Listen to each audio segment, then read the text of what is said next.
Moving ahead.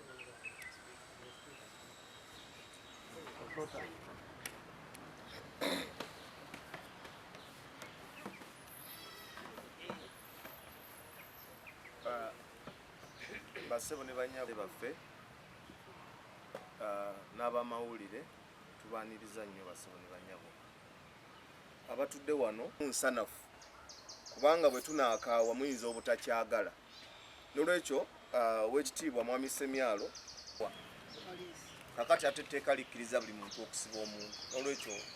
omukulu akinoganyiza mufokasinge ku nsonga enkulu ensonga eri ki agende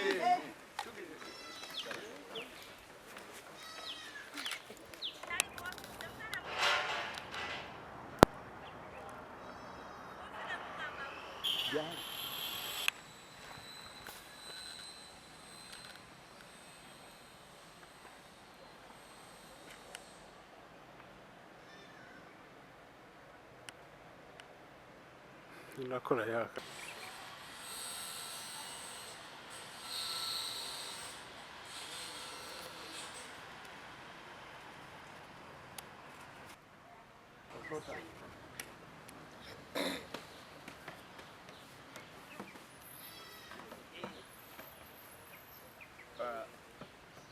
basebo ne banyabo twali twakajja wano nga twakamalawo akabanga katono owekitiibwa town clerk wa Mukono municipality omwami Godfrey bwe bukya Kisekka n'alagira wabeerewo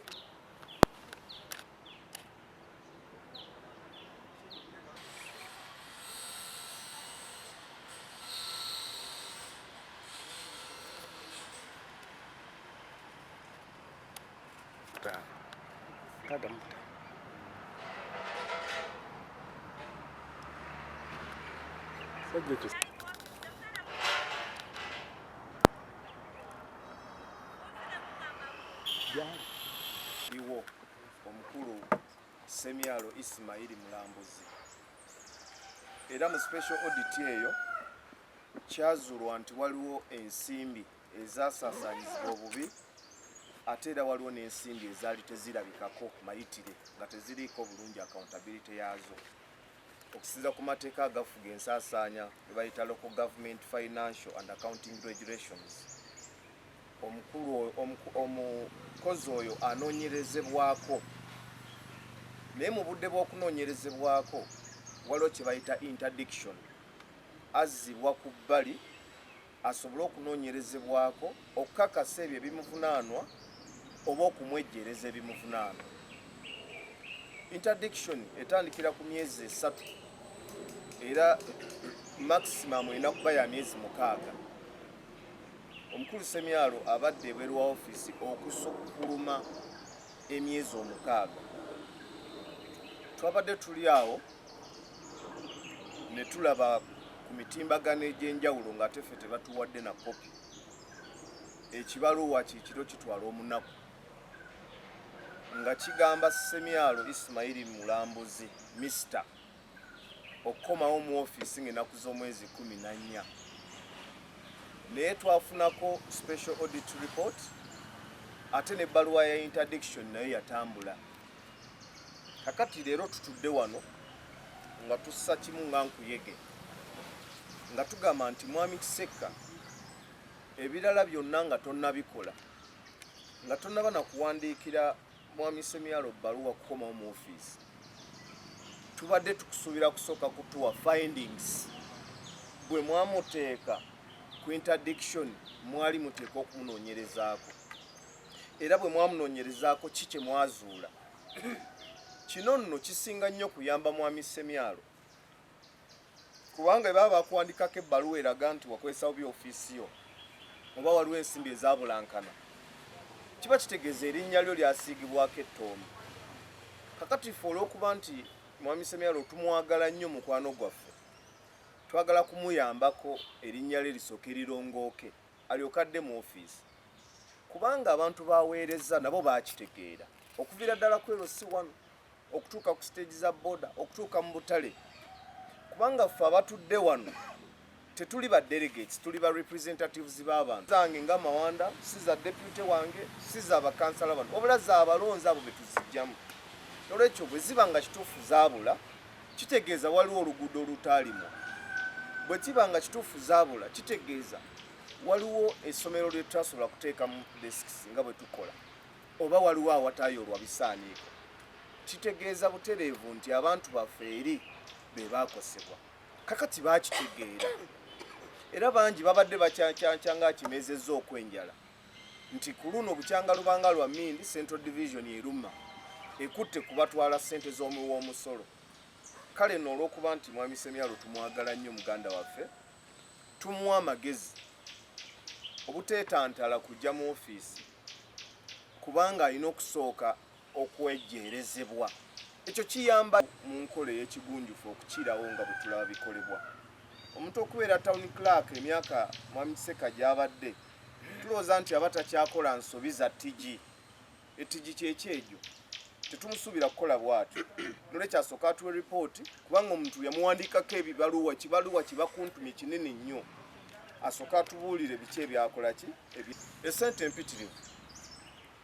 kubanga bwe baba nga mwami Seka yali yakajja wano myezi bwezi n'azuula ekyo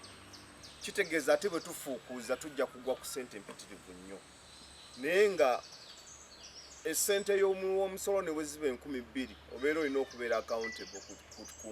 ku kuginnyonnyola butebe wagisaasaanya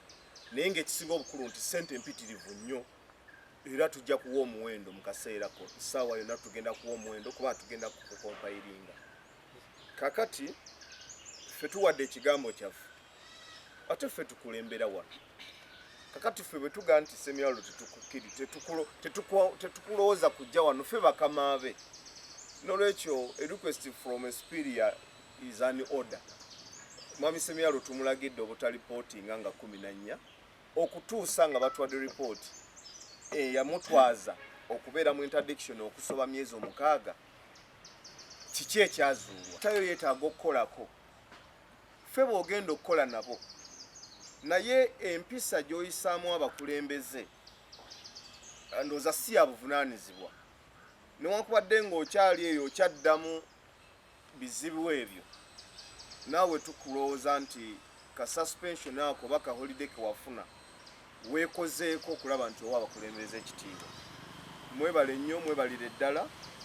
Ngenda kusaba tuweereza RDC omulanga twakafuna RDC mupya mugezeeko nnyo okulaba nti temuleeta nsasage ku Central Division. Aba Central Division bano bakimanyi nti ffe tulina eŋŋombe egamba nti akazinga ak'obulamu an island of good life. Era Central Division singa mukinoonyereza mu district yonna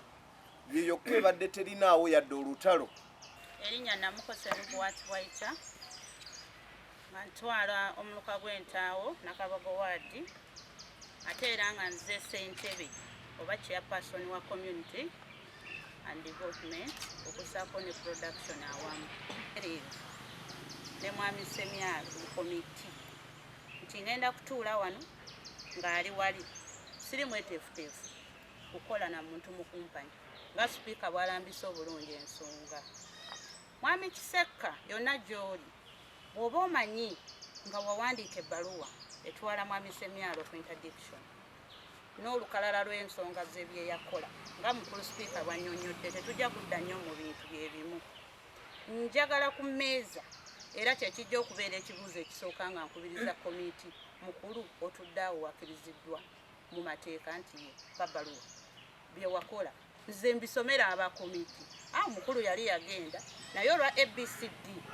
agwejjeereza era bw'aba agwejjeereza ye byo ebyogerwako nti yabikola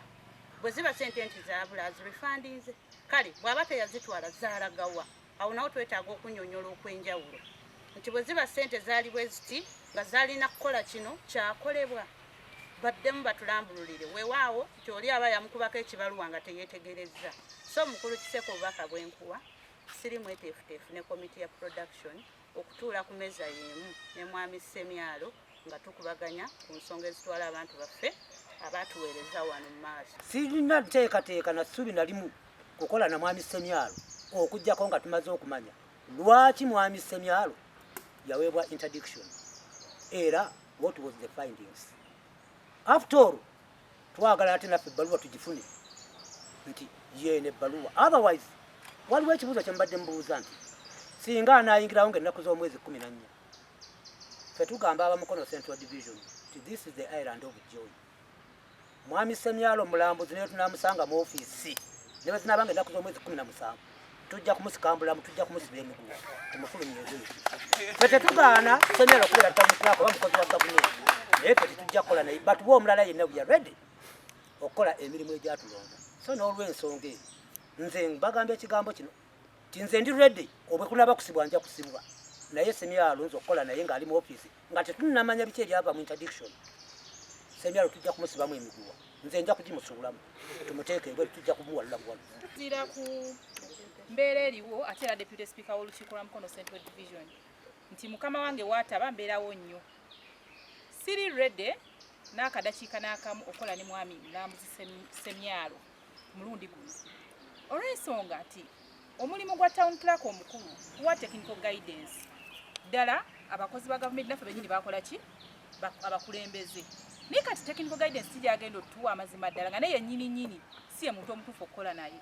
Ensonga tuyisiza press conference twandibadde tuyimirira ali ku gate ne tumulinda tajja giyingira naye twagala tutambulye mu mateeka tugambe mukama we mwami Kiseka we bikyasiwe buziba nti omuntu gw'otuweereza nga yagenda kunoonyezebwako nga n'ebyazulwa tunabifuna adda mu ngeri ki tekuba kutuyisaamu maaso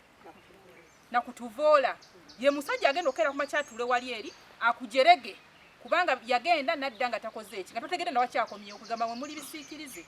batubalemuuko amagezi. Ate nga njagala obbategeeza nti nganze nanfuka nankya sigenda kukola na mukulu Semyalo njagala town clerk mulala nina ensonga zange lwaki sigenda kukola na mukulu Semyalo simuwala nanga muntu twajja wano kuweereza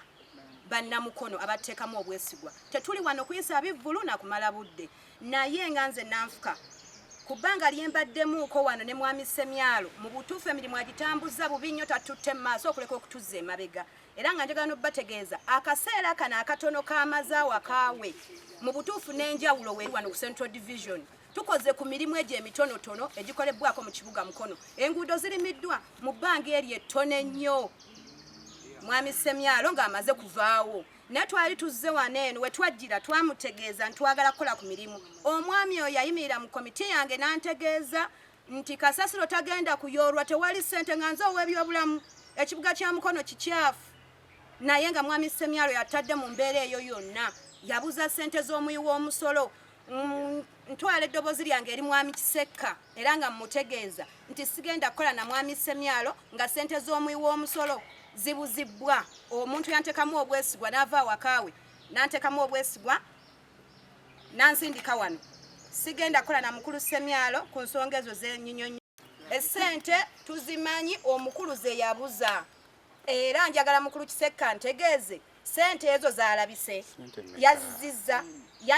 yanoonyerezebwako ssente n'azituddiza zaakomyewo kubanze mmaze n'okusetingamu embeera yonna nga tuba tumenyeemenye ssente ezo ekibuga kigenda waggulu banaye ssente empitirivu era ng'omukulu bw'ayogedde sipiika w'ekibuga kino mwami Mawanda Alan tweyanzanye bannamawulire tweyanza. Amanya gange nze Kimba Fred Honorable Kansala Gulu Ward njagala obbakakasa ngenda kwogera ebigambo bitono nnyo ng'ate bikulu ekisookera ddala nze okutandika okujja wano najja kufuutula babbi sigenda kugamba nti yabulankanya yabba mwami Semyalo yabba ssente zamuwa musolo zikulaakulanya ekibuga kino ezisoloozebwa okulaakulanya ekibuga kino mbadde nsaba mu buwombeefu oba mukwagala oba butaagala mwami Semyalo amazima ga Katonda mu ggulu ofera mitooke kyagunyanga n'obukuba butonyerera mwami Semyalo aleme kulinnyako yadde ku geeti awo okuyingira wa kubaffe kati tugenda kwekyawa okumulabako obulabi kati tuwulira waliwo ne betuwulira abakukuta naye eyo ne beetoolo ne bagenda ne bamusinkana mu nkuubo mwami n'abo bennyini tugenda baboola era tujja balangira wano nga bazina boku kanso wano nti mwe abakukuta n'omubbi ffe tukoye mwami Semyalo wano twegayira mwami Kisekka ng'ali wamu ne RDC wa Mukono Central Division bafuba okulaba nga tebagezaako yadde meeting yonna gye batuulamu okulaba nti bateekateeka okuzza Semyalo wano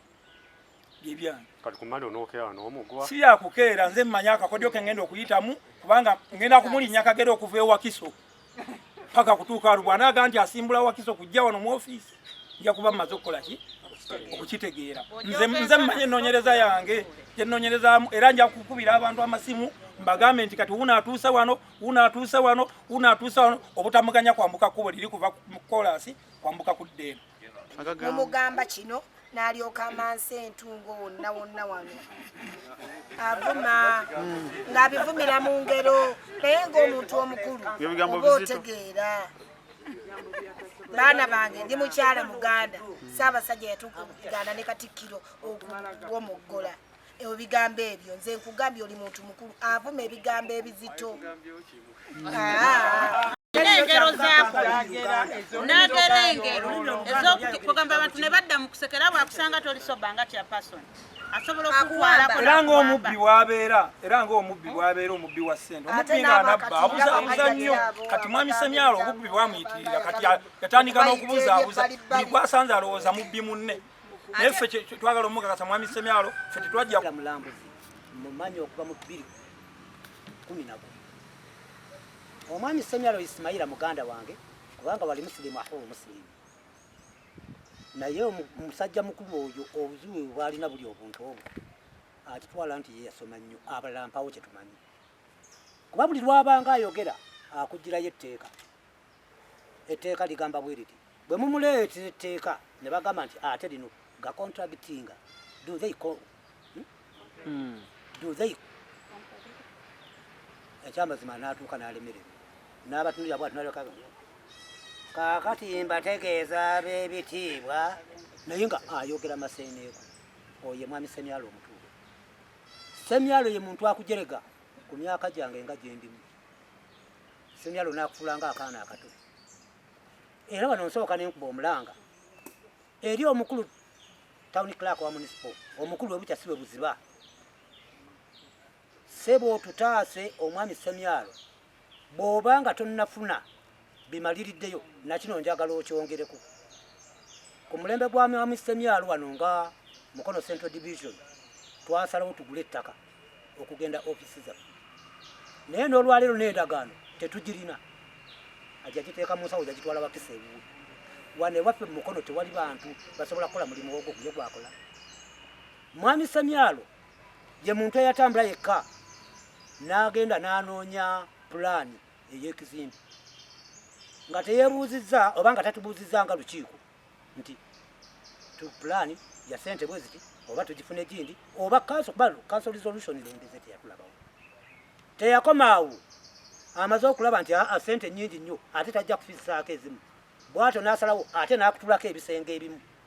ye nga ye nti ate ebyo tebijja kugendako mu kyoti bw'aba ya budgetinga nga budget ya miliyoni 3 okuzimba ekizimbe ekyo ate yagenda okulaba nga kinene nnyo tajja kufiisaako ate n'akozesaawa n'agenda miliyoni emitwalo 7.3 nga tabuuziza na ku lukiiko oba ku kanso kuba kanso byonna bikola ki erina kubya approvinga then nebiteekebwa mu kiiko provided nti biri lawful. Semyalo tadda oba akomewo agende Semyalo genda kigala bayinza kino mufokasinga